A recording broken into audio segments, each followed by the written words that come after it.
Right now at 5, a McCune, Kansas man is behind bars after he allegedly shoots his own grandson. And like yesterday, we've got a few scattered showers and thunderstorms for parts of northeastern Oklahoma. We're going to clear out today. More storms are on the way. We'll look at that coming up. Plus, we have the latest developments from the Joplin City Council meeting, including naming several bridges after fallen officers. The 4 states' most watched news starts now. Good morning, 4 states, and welcome to the KOAM Morning News. It's 5 a.m. I'm Caitlin O'Shaughnessy. I'm Chris Warner. So you may recall yesterday we had one heck of a Monday in this building. We sure did. I think things are starting off right this time around, so we're in for a good broadcast. I think the biggest difference right now is Ron. You've all heard us mention Ron. He was our morning producer. He moved evenings. He made us coffee. Again, and I think that's why today's going to be considerably better. And I'm not going to drink it either and spill it all over the anchor desk. Yeah, but it did smell nice in here for a while. So, I mean, you know, it's a 70-year-old building. We got to do something. Febreze it every so often, or coffee it every so often.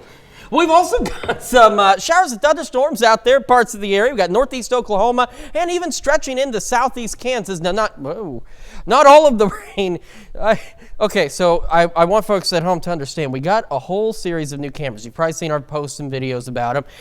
And I know it's kind of crazy, but I'm still kind of getting used to the placement and the path you have to take to get from place to place. All right, let's take a. It's not Monday anymore. We're gonna make it.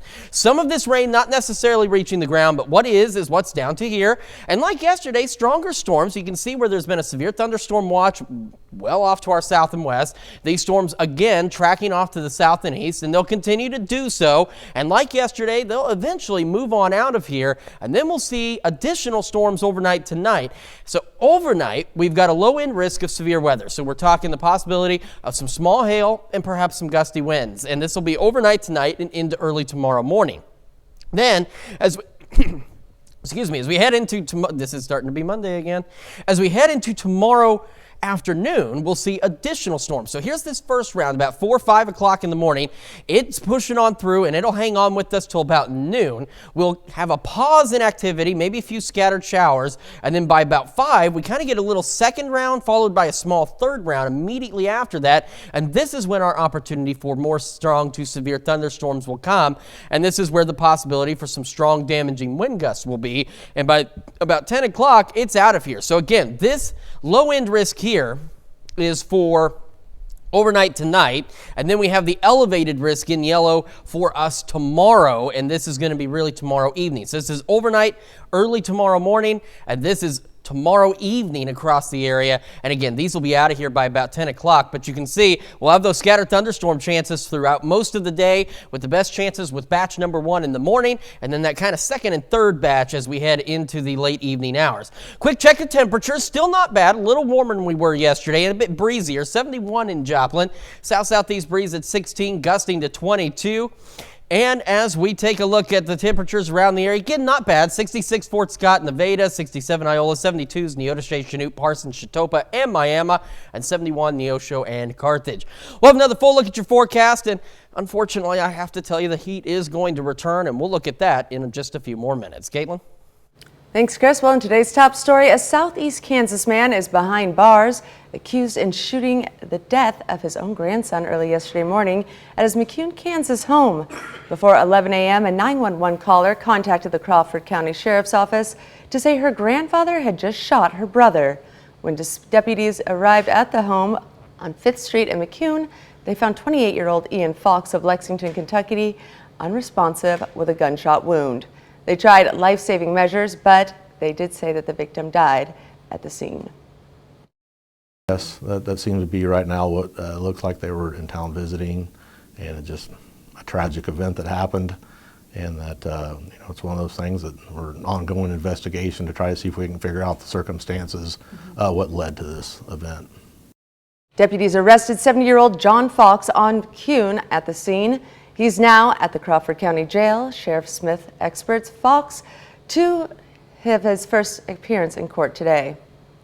And a Galena, Kansas man faces theft charges. The suspect is 39-year-old Jason Kennedy.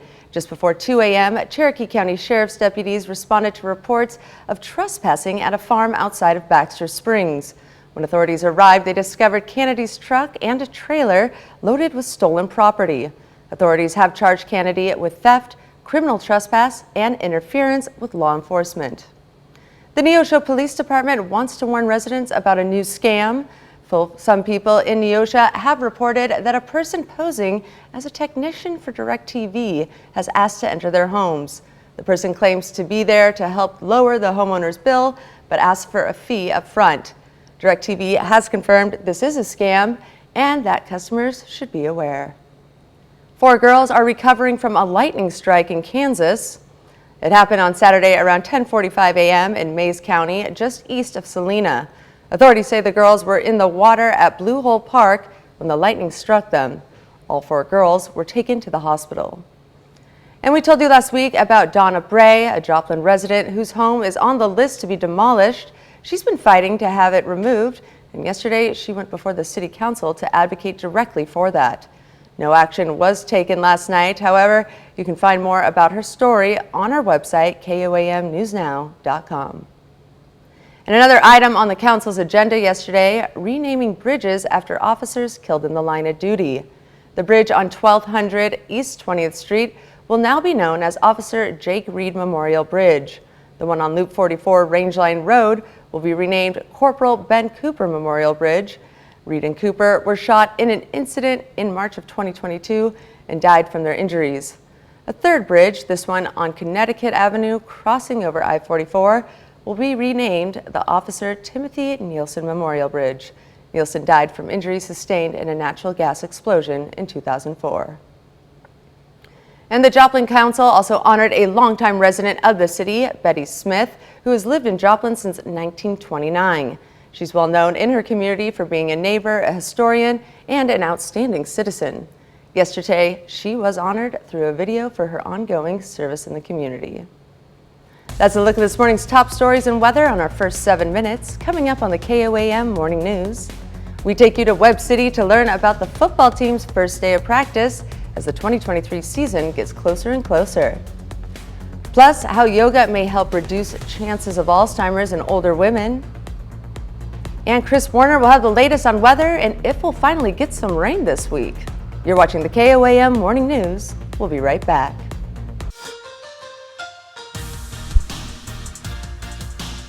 Yesterday was day number 1 for high school football practices in the state of Missouri. With just under 3 weeks to go until opening weekend, athletes from across the Show Me State lace up their cleats and strap on the shoulder pads for the first time in a long time. We'll meet several of the schools from the 4 states over the next couple of weeks, but we start with the Webb City Cardinals, who are beginning the Ryan McFarland era. Yesterday was his first official team practice as head coach after John Roderick retired in the offseason, and the Cardinals are stressing the fundamentals and limiting the outside noise early in the year.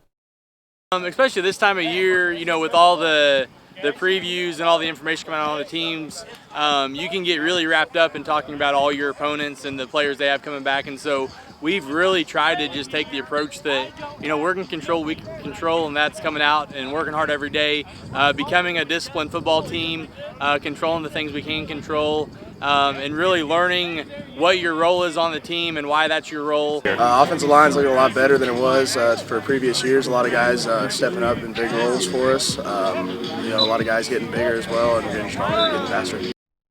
Meanwhile, yesterday was also the first day of practices for both the MIAA schools in the area. Missouri Southern begins 2023 looking for an improvement on last year's 4-7 campaign. And going into year 3, Lions head coach Atiba Bradley says these days in early August are about making sure more than just the starters are ready for the season. For our 1s, sharpening up, and then our 2s and 3s, developing quality depth. You know, this is a league that requires you to be able to have good 2s and 3s if you want to be successful. You know, you blink and it's here, but we're just taking it day by day. We got, 24 days until that day comes, but that's 24 days of work. You know, we can get a lot better in that time, and we will. So I got some good experience last year in those last 3 games, and I feel good about the offense. I mean, we've got a lot of guys returning, and I think it's going to be a good year for us for sure.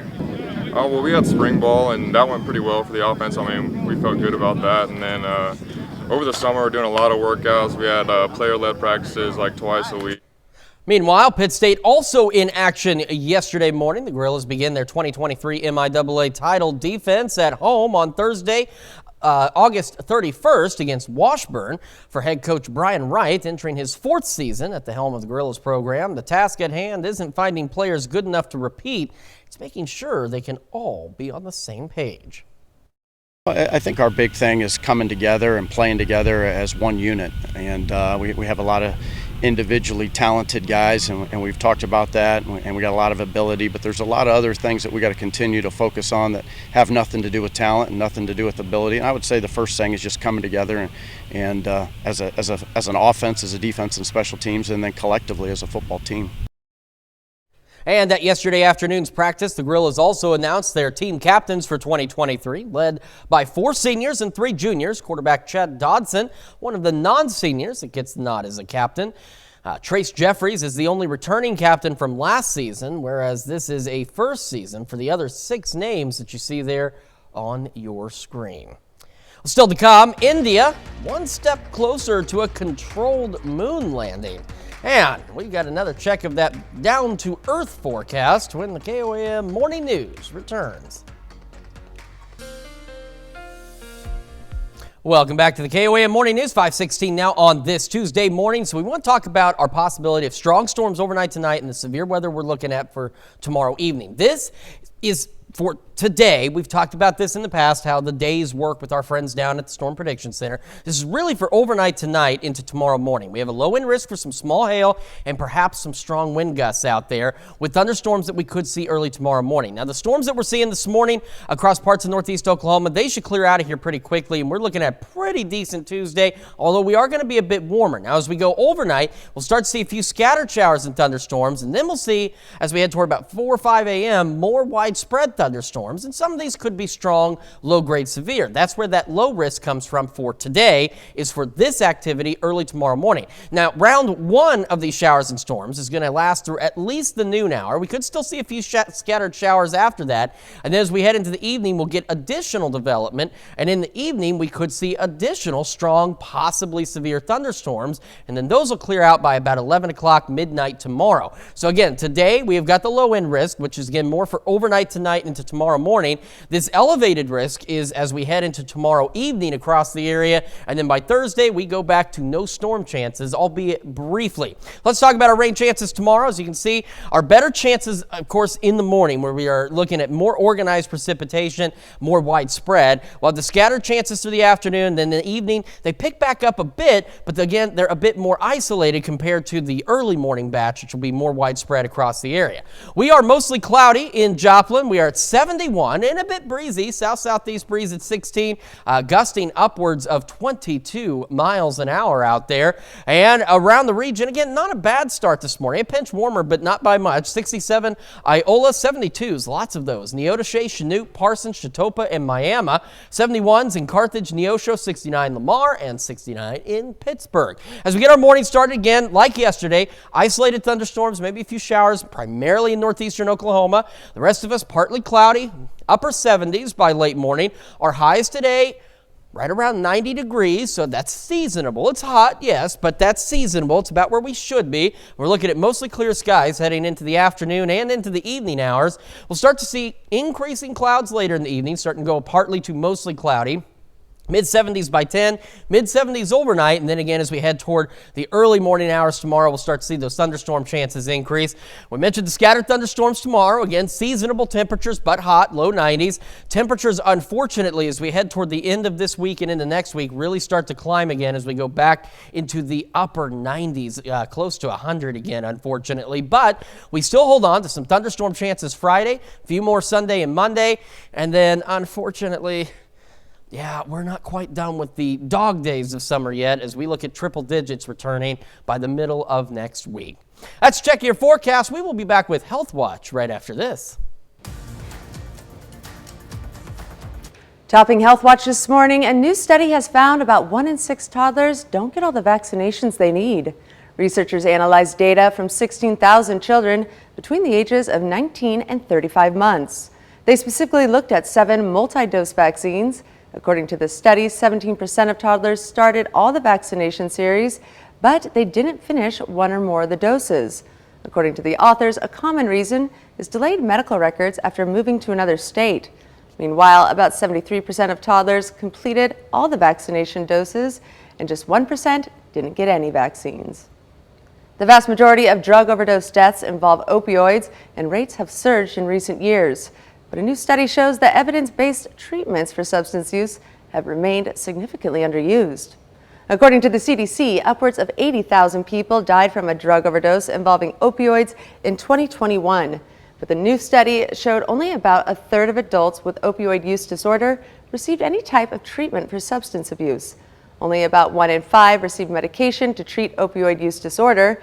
It's estimated that roughly 2.5 million adults in the U.S. have an opioid use disorder. And a study found that large numbers of older American women are potentially overdiagnosed with breast cancer and as a result could get unnecessary treatment. The lead author says overdiagnosis is when they find breast cancers on screenings that never would have become clinically apparent. She said the cancers are real but would have laid dormant in the body and never caused symptoms. The study looked at more than 54,000 women 70 or older who had recently been screened for breast cancer. The researchers estimate 31% of women ages 70 to 74 were potentially overdiagnosed. And new research found a surprising reason to explain why more people around the world are becoming resistant to antibiotics. Science say air pollution may be to blame. They examined a type of pollutant and antibiotic resistance in 166 countries and found the more pollution in the air, the higher level of antibiotic resistance. It's unclear why this happens, and scientists say they will conduct more studies. Antibiotic resistance has become a major problem around the world. The UN says antibiotic resistance is, quote, a fundamental threat to the entire planet's health and safety. And about 48 million cases of foodborne illnesses happen every year in the U.S., according to estimates from the Centers for Disease Control and Prevention, and children are among those most vulnerable. As you pay those school lunches, food safety experts urge you to be cautious. Mandy Gaither has what you need to know to help your child's lunch safe. A healthy meal is well balanced with members of all the food groups, but even a good lunch can go bad. If a lunch is not packed safely, any bacteria in any parts of the lunch will multiply. Sandra Eskin with the U.S. Department of Agriculture says children are among the most susceptible to serious foodborne illnesses. That's why she says it's critical to pack perishable lunches in an insulated bag with at least 2 cold sources to ensure the food stays under 40 degrees. Now, those cold sources can be anything from a gel pack to, in fact, a juice box or a water bottle. You can stick the juice box or water bottle in the freezer, then stick them in the lunch. If you pack the lunch the night before, leave the insulated bag open in the refrigerator to allow the cold to reach the food. In the morning, that's when you take it out and then you thoroughly close it so that it stays cold until your child is ready to eat it. Eskin says it's also critical to prepare food safely. That means washing hands, keeping foods that can cross-contaminate separate, and using a meat thermometer to make sure you're cooking food to safe internal temperatures. That is the only way that you will know that the item, the meat, the poultry, the egg, the fish, is thoroughly cooked. You cannot tell by looking at it. Cross-contamination can happen by using the same cutting boards for foods like raw meat and veggies. The agency suggests using different colored boards to help make it easier to remember. And late night screen time could be affecting your teen's emotions. A new study published in the Journal of Affective Disorders says social jet lag could increase the risk of psychological problems among teens. Social jet lag occurs when your body's biological clock and sleep patterns are out of sync. The study looked at more than 4,000 high school students in China. Researchers found the more time the teens spent on devices such as smartphones or tablets before bed, the more time was taken away from their body's natural sleep needs. Researchers say this disruption led to higher levels of emotional problems. And a new study by researchers at the National Institute of Health found women treated for breast cancer may age faster than those who are cancer-free. The researchers studied more than 400 women for the study, looking at those treated with surgery, chemotherapy, and radiation. They found all 3 treatments impact aging, and faster biological aging was most pronounced for those who received radiation therapy. Biological age reflects a person's cell and tissue health, and it differs from chronological age. Doctors say the findings should not lead women to abandon cancer treatment, and that radiation, along with other therapies, save and extend lives. The FDA's new blood donation guidelines are now in effect. It means the Red Cross can now accept blood donations from gay and bisexual men without mandating they abstain from sex. All potential donors will answer the same eligibility questions regardless of gender or sexual orientation. The new guidelines focus on behaviors rather than sexual orientation to protect the nation's blood supply from HIV. Canada and the UK already have the same similar policies in place. And some ancient practices done to help control the body and mind may help ward off a brain disease. In a study conducted by the University of California, Los Angeles, researchers say that the effects of doing Kundalini yoga could help produce more efficient memory for older women at risk for Alzheimer's disease. Kundalini yoga emphasizes breath control and meditation. The study tracked 22 women in their 60s who already had a decline in memory function. Researchers found Kundalini yoga helped improve brain activity in an area impacted by stress and associated with memory. That's a look at some of today's top health stories. You're watching the KOAM Morning News. Yeah, we've got ourselves a few showers and even a couple of thunderstorms rolling through northeast Oklahoma, similar to yesterday. Those will be out of here in the next about 2 or 3 hours. Then we have additional thunderstorms that we're watching overnight tonight and then again tomorrow evening. We'll have another look at that forecast when the KOAM Morning News returns. Right now at 5:30, Hope Kitchen in Neosho receives a big helping hand. And we've got ourselves a few scattered showers again in northeast Oklahoma this morning. Those will begin to clear out. We have a nice warm day ahead of us and then more storms tonight and tomorrow. We'll take a look at that coming up. Plus, a Webb City resident celebrates their 100th birthday. The 4 states' most watched news starts now. Good morning, 4 states, and welcome to the KOAM Morning News. The time now is 5:31 a.m. I'm Caitlin O'Shaughnessy. I'm Chris Warner. So similar to yesterday, we've got more showers and storms in northeast Oklahoma. These will, again, like yesterday, roll on out of here as the morning progresses, and then we'll clear out. We are going to be a bit hotter today. Our temperatures get a little more seasonable, but that doesn't mean it's not hot. It's still August. So let's take a look. Skywatch Storm Tracker. Again, not all of this rain is reaching the ground, but we do have these scattered showers and thunderstorms, the better opportunities for real rain right through here as they continue to move on off to the south and to the east, and they are severe as we head a little further south. You can see it. So your thunderstorm watch just outside of our area and even some thunderstorm warnings down there, but nothing like that for us right now. As we head into the overnight hours tonight, though, say after about 1, 2 o'clock tomorrow morning, we start to see some strong storm chances, could see some small hail and perhaps some gusty winds as we head into the very early morning hours of our Wednesday before we see additional strong to severe thunderstorms later in the day. Let's go down the road. Now, we could see a couple of additional pop-up storms later this morning. I think odds are we won't really see that activity, but we'll keep an eye on it. Otherwise, we're looking at mostly clear skies across the area, temperatures reaching upper 80s, lower 90s. Then we go into the overnight hours. We start to see a few scattered showers and thunderstorms across the area, and you can see some just entering the far western edges of our area. This is where our first round of strong, maybe low-grade severe storms will be, with the small hail and perhaps some gusty winds out there.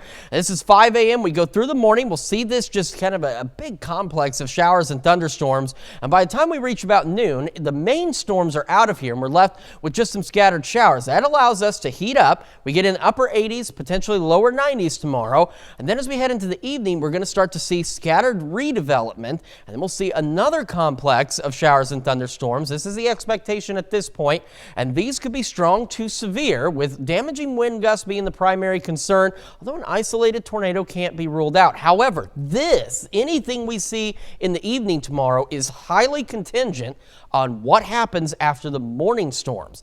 It's what we mentioned yesterday. If our atmosphere recovers enough, then this is a more likely scenario, seeing this batch of severe weather later in the evening Wednesday. If it does not recover enough, we'll still likely see thunderstorms, but the severe threat will be a little bit lower. So it's something we've really got to keep an eye on as we go through the day Wednesday to determine exactly what's going to happen as we go into the evening.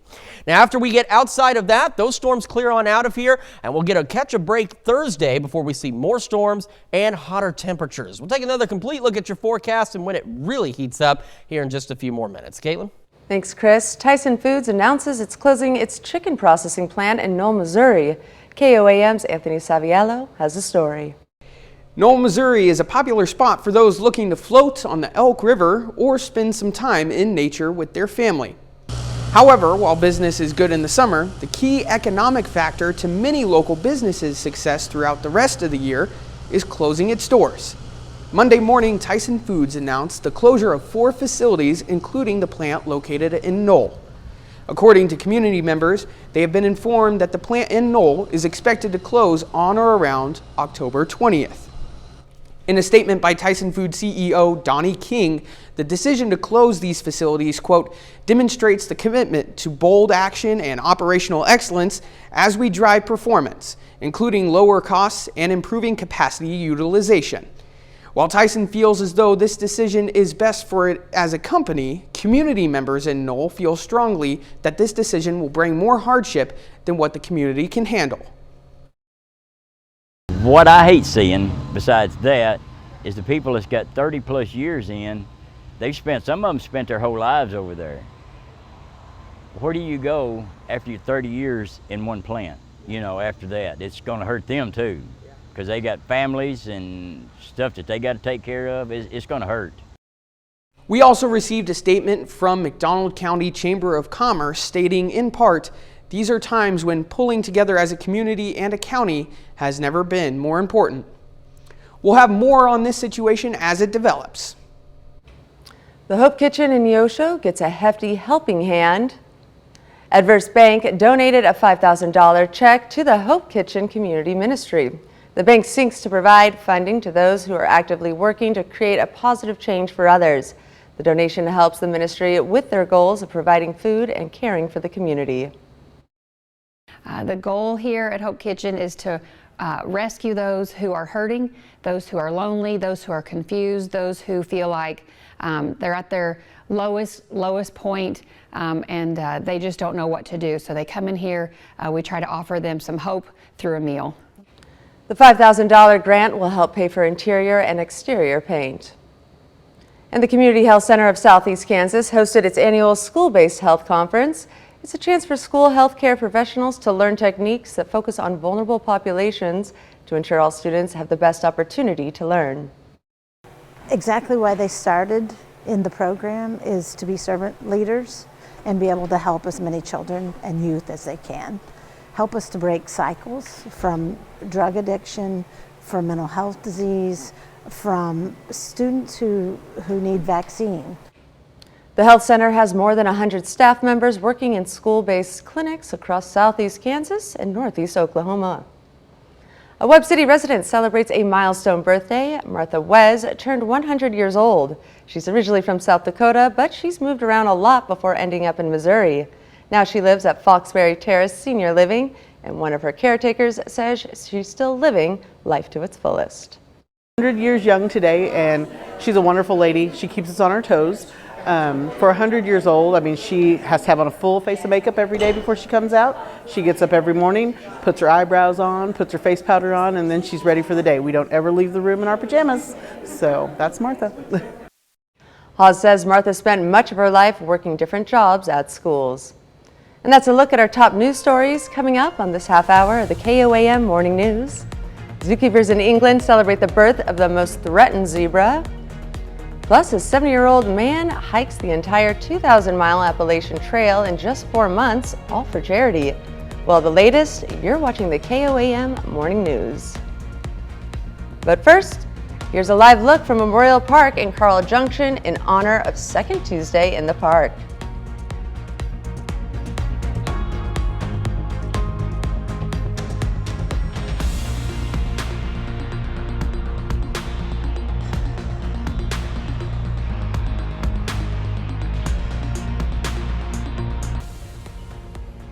Topping World Watch, high temperatures sparked wildfires in Portugal over the weekend as much of the southern Europe details with a heat wave. More than 2,000 firefighters are now battling the blazes, supported by several water-carrying planes and at least 700 fire vehicles. It all started in Odmira, which is about 125 miles south of Lisbon, and in the town of Oram, which is north of the capital. Dozens of homes have already been evacuated, and Portugal's National Weather Service issued warnings for several regions due to the extreme heat. India moved one step closer to executing a controlled landing on the moon after its spacecraft entered lunar orbit over the weekend, inching toward the service's unexplored South Pole. The craft is expected to land on the moon on August 23rd. If successful, it would make India only the fourth country to achieve the complicated feat, behind the United States, the former Soviet Union, and China. And the world's most threatened zebra has added one more to its ranks. A gravy zebra was born at the Whipsnade Zoo in England last month. Mom Henna gave birth to Zinaba after an epic 13-month-long pregnancy. The baby's name means raindrop in the Ethiopian language of Aramaic. He is a little miniature of Mom, except for his unique black and white stripe pattern. It's estimated that there's just 2,000 breeding male and female gravy zebras left in the wild. And China and Russia's militaries come closer than ever before to the U.S. coast. Dan Springer has more from Seattle. U.S. officials are sounding the alarm after a new provocation from two of America's top national security threats. China and Russia have been holding joint naval drills in the northern Pacific for several days. And over the weekend, a fleet of at least 11 ships conducted drills just off the Alaskan coast. Experts say it marks a significant escalation. What they're doing here is intimidation, harassment, 11 ships. They've never done anything like this before. Obviously, we picked that up right away with our aircraft. The drills triggering a response from the U.S. military, including 4 destroyers and a P-8 Poseidon aircraft, which shadowed the Chinese and Russian fleet until it left the area. The Pentagon says the ships never entered U.S. waters and have since left. But some lawmakers are urging the White House to beef up America's military presence in the region, including Alaska Senator Dan Sullivan, who wrote, quote, "The incursion by 11 Chinese and Russian warships operating together off the coast of Alaska is yet another reminder that we have entered a new era of authoritarian aggression." Others are calling on the U.S. to accelerate the so-called economic decoupling with China, claiming America is too reliant on Chinese companies. When we talk about decoupling, it has to be selective. It has to be strategic. We have to identify the sectors that are critical to American national security. Beijing says the drills are routine, were not aimed at any third party, and have nothing to do with the conflict in Ukraine. That's a look at some of your biggest headlines from around the world. We'll be right back. Welcome back to the KOAM Morning News, 5:46 now on this Tuesday morning. So we've got some scattered showers out there, had some thunderstorms. Those have kind of died down. And again, not all of this rain reaching the ground, but it is raining in Carl Junction. It is raining in Joplin. I know that much because our own Trevor Lewis is in Carl Junction, and he is displeased that it is raining on him. And I watched the Joplin Tower Cam that we have at 7th and Rangeline. You can see a light rain falling in the Joplin area. All of this activity associated with this batch of strong to severe thunderstorms off to our south and west. Like yesterday, it's very similar to yesterday. It's just these storms are a bit stronger, so that's why there's that severe thunderstorm watch. They're going to continue to push off to the south and east. We will clear out, and then we have the threat for severe weather as we head into our Wednesday. So as we head into the overnight hours, say after about 1 a.m., we do have that risk for some small hail, perhaps some gusty winds across the area with some strong storms expected tomorrow morning. So let's take a look at what that looks like. We go through today. We're looking pretty good. We're going to be a little hotter, a little more seasonable, but it's still going to be hot, right around 90. And then as we go about 1, 2, 3 a.m., we're going to start to see some scattered thunderstorms. Some of these could be strong. And then we'll see a much more organized batch of thunderstorms start to roll through. So here we are at 5 a.m., and here's those thunderstorms starting to roll through the area. And this is our better opportunity for some strong storms with the small hail and gusty winds. That will push through, and by about noon, all we're going to be left with is a few scattered showers, and we're expected to heat up. So I want to emphasize, and we talked about this yesterday, I want to talk about it again. A lot of what is expected tomorrow evening really greatly depends on what happens after these thunderstorms from the morning hours clear out. If we clear out enough and the atmosphere recovers enough, which is currently what is expected, then we'll see new thunderstorm development take place, and this is where we could see some severe thunderstorms with the possibility of some damaging winds and an isolated tornado. This is, again, based on the expectation that our atmosphere will recover after the morning storms. If it does not recover enough, we'll still see storms, and they still could be strong to severe, but that severe threat will be lower. If the atmosphere recovers more quickly, then we could see slightly more intense thunderstorms. So it's a lot to watch as we head into tomorrow afternoon after the morning thunderstorms, how quickly those clear out and how quickly things recover in the area ahead of the evening thunderstorm chances. By about 10 or 11 o'clock, though, those storms will be out of here, and then our Thursday looks pretty good. We're going to stay dry. So as of right now, and as has been the case for the last several days, we still have the elevated risk for severe weather as we head into Wednesday for the counties highlighted in yellow, and it's virtually the same areas that have been highlighted for about the last 3 days. So we'll keep a very close eye on that. As we go through tomorrow, we've got the batch of storms in the morning, that little bit of a pause, and then watching the redevelopment later in the evening. Here we are, 7th and Range line. This camera, I believe, no, it's still running. Okay, you can kind of see the raindrops right back here. So we got some light rain in the Joplin area, 71. Breezy, south-southeast breeze at 16, gusting to 22. Not a bad start to the morning. A little warmer, but not bad. 67 Fort Scott, 72s, Neodesha, Chinook, Parsons, 74 Miami, and 70 in Neosho. So we still have the isolated showers and thunderstorms, mainly in northeastern Oklahoma, but a few showers outside of that. Otherwise, partly cloudy, mid-70s, upper 70s by late morning. Highs again right around 90 under mostly clear skies today. And as we head into the evening, the clouds will begin to increase, and then overnight, we'll start to see those thunderstorm chances. We'll go back into the mid-70s. We start to warm up a bit, low 90s tomorrow and Thursday, and we have those thunderstorm chances on Wednesday. More pop-up storms Friday, Sunday, Monday, but unfortunately the heat really kicks back in as temperatures start warming back into the upper 90s. We'll be right back after this, but first we're going to take another rainy look from Memorial Park in Carl Junction ahead of today's second Tuesday in the park. Hiking the Appalachian Trail is a bucket list for many people, but it often takes years to complete it. One Massachusetts man walked the whole thing in just 4 months, and he's 71 years old. Kiki Wenzel talked to him about why and how he did it. A Massachusetts man helping heroes with his cross-country hike. I turned it into a job. I was full steam ahead the whole hike. I only took one day off. 71-year-old David Menka of East Templeton set a goal for himself to hike the entire Appalachian Trail. It's not something he ever thought he'd do. I've done couple short hikes, but not a hiker per se. Menka walked the daunting 2,200-mile trail in just a little more than 4 months, starting in Georgia and making his way all the way up to the finish line in Maine. He walked 10 to 12 hours a day and faced extreme weather and physical obstacles. There was a few that were quite dangerous, and when you get to a river, I hike alone, so I'm usually alone, so there's nobody there to watch you cross. So if something happens, you're on your own. He even had a run-in with police. I did get not dragged out of my tent, but ordered out of my tent one night by the Maryland police. They were looking for some fugitives that were on the trail, and they found my tent and decided they were getting me up about 11 or 12 o'clock that night. Menka did it all for a good cause, the Tunnel to Towers Foundation. They do a lot of great things for families of fallen first responders, military, severely handicapped military, and Gold Star families.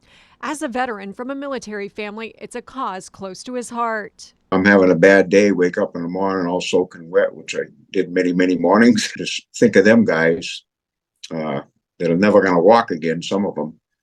And that gave me a lot of ambition to forget about my troubles on the trail and just keep hiking. Such an incredible feat. Menka ended up raising more than $35,000 for the charity. Well, stay tuned. We've got more news for you here at KOAM. We'll be right back. This golden retriever might be the friendliest guard dog ever. San Diego police say back in July, a suspected burglar took a moment to give one dog a good belly rub before making off with a bike. Video posted to social media shows the golden retriever chose to cozy up with the man who entered through an open garage. Police say that the bike suspect that he took isn't an ordinary bike. It's actually a 2019 black Electra 3-speed bicycle valued at around $1,300. Police have not yet identified the suspect and are asking for the public's help. And a black bear spends hours in a Green Bay tree. The creature lounges in the neighborhood tree until locals called police to have it removed. Officials asked neighbors to avoid the area as they work to coax the bear down. It is unclear how long it took authorities to get the bear down and out of the neighborhood, but police predicted it would take most of the day. We've got some scattered showers, couple rumbles of thunder, mainly in northeastern Oklahoma. Those will clear out by about 8, 9 o'clock. Will be partly cloudy, mid-70s by late morning. Clearing skies as we head into the afternoon. A little bit hotter, though, as we get back to seasonable temperatures right around 90 degrees today. And then as we head into this evening, we'll start to see increasing clouds, still warm, and then overnight, say after about 1, 2 a.m., we're going to start to see some scattered thunderstorms, and some of those could be strong with some small hail and gusty winds. And then we're watching the potential for more severe weather as we head later into the day on Wednesday with highs right around the upper 80s, lower 90s, and we'll keep a close eye on that. There's a lot of variables on that severe threat. More pop-up storms Friday, Sunday, and Monday, and as we head toward the end of the week and the start of next week, temperatures really start to climb back into the upper 90s. We'll be back with another hour of the KOAM Morning News right after this.